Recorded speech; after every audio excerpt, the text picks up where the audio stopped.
मी आज बनवत आहे पत्ताकोबीची भाजी. त्यासाठी मी येथे साहित्य घेतलेले आहे. लसूण पाकळ्या 5, चिरून घेतलेला कांदा, 3 हिरवी मिरची चिरून घेतलेली, 3 मीडियम आकाराचे चिरून घेतलेले आलू आणि चिरून घेतलेली पत्ताकोबी. पत्ताकोबी पाणी टाकून धुवून स्वच्छ करून घेऊ.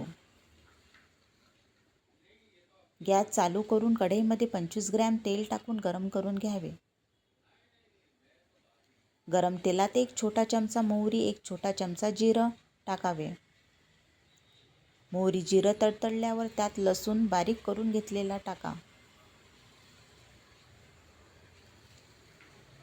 चिरून घेतलेली हिरवी मिरची फोडणीत टाका. हिरवी मिरची आणि लसूण चांगले 2-3 मिनिट तेलात परतून घ्यावे. त्यानंतर चिरून घेतलेला कांदा फोडणीत घाला.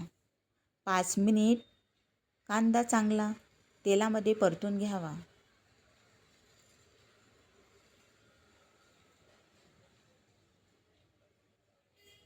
कांदा परतून झाल्यावर त्यात 1 छोटा चमचा हळद घाला.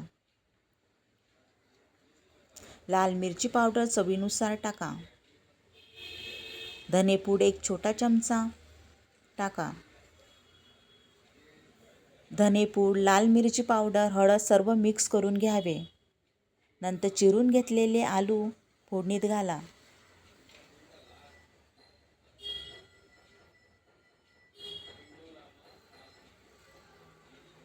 चिरून घेतलेली पत्ताकोबी टाका.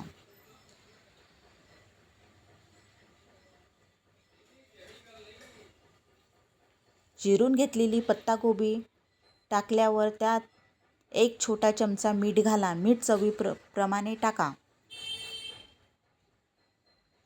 भाजी मिक्स करून घ्यावी. झाकण ठेवून गॅस कमी आचेवर करून झाकणावर पाणी टाका. 1 वाटी पाणी झाकणावर टाकून 10 मिनिट भाजी शिजून घेऊ. 10 मिनिट नंतर झाकण काढून भाजी शिजली की नाही हे चेक करून घ्या. परत भाजी मिक्स करून घ्यावी. भाजी मिक्स करून घ्या. भाजी अजून शिजली नाही. परत झाकण ठेवून भाजी आपण शिजून घेऊ.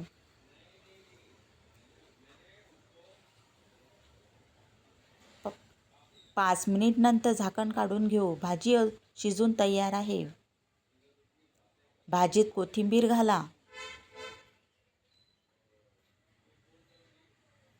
मस्त भाजी तयार आहे.